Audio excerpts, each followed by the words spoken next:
Assalamualaikum warahmatullahi wabarakatuh. Saya Aji Ramadan, NPM 5021218. Di video ini saya akan membahas tentang strategi pembelajaran kolaboratif.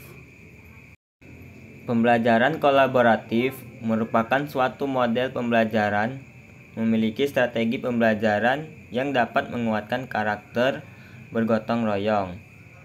Ide awal dari pengembangan pembelajaran ini adalah bahwa membangun konsep itu harus berpasangan, tidak mandiri. Ditulis oleh Dewey di dalam bukunya Democracy and Education bahwa proses pembelajaran hendaknya dapat mengaktifkan siswa, membangun motivasi belajar siswa, dan memberi kesempatan pada pengetahuan untuk berkembang.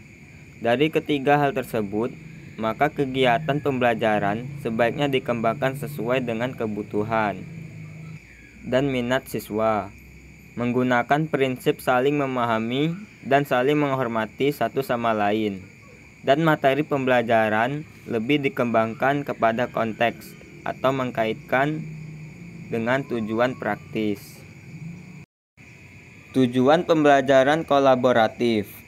Pembelajaran kolaboratif memudahkan para siswa belajar dan bekerja sama, saling menyumbangkan pemikiran, dan bertanggung jawab terhadap pencapaian hasil belajar secara kelompok maupun individu. Langkah-langkah penerapan strategi pembelajaran kolaboratif. Yang pertama, yaitu menentukan tujuan belajar. Kedua, penyajian informasi dalam bentuk demonstrasi atau melalui bahan bacaan. Ketiga, pengorganisasian mahasiswa ke dalam kelompok-kelompok. Keempat, membimbing kelompok bekerja dan belajar. Kelima, asesmen tentang apa yang sudah dipelajari sehingga masing-masing kelompok mempresentasikan hasil kerjanya.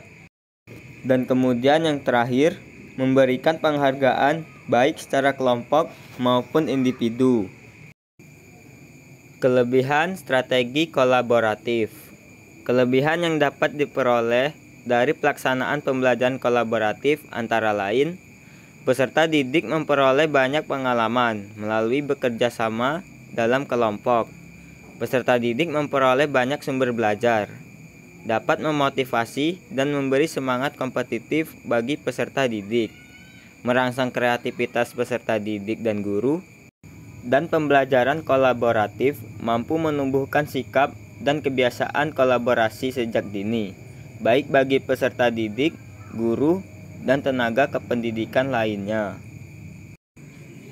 Kekurangan strategi kolaboratif.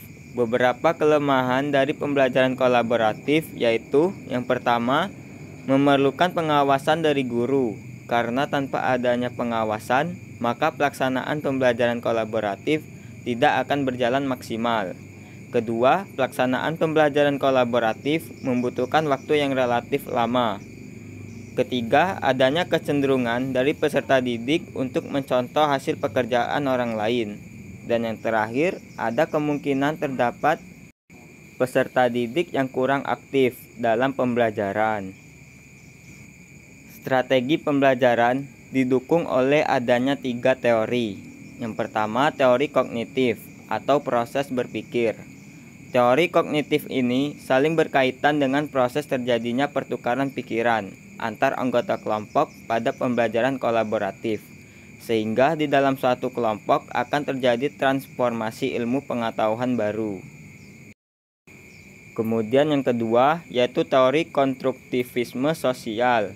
Teori ini memperlihatkan adanya interaksi sosial antara anggota kelompok yang nantinya akan membantu individu lain dalam proses perkembangan dan juga untuk meningkatkan sikap saling menghargai pendapat yang berbeda semua anggota kelompok tersebut. Dan yang terakhir yaitu teori motivasi. Teori ini bisa terkait dengan pembelajaran kolaboratif karena pembelajaran tersebut nantinya akan menciptakan lingkungan yang tepat untuk peserta didik belajar, memberikan keberanian pada peserta didik dalam belajar melalui pemberian motivasi dan juga menciptakan situasi untuk saling membutuhkan satu sama lain dalam anggota kelompok. Demikian tadi penjelasan dari saya tentang strategi pembelajaran kolaboratif. Saya akhiri, wassalamualaikum warahmatullahi wabarakatuh.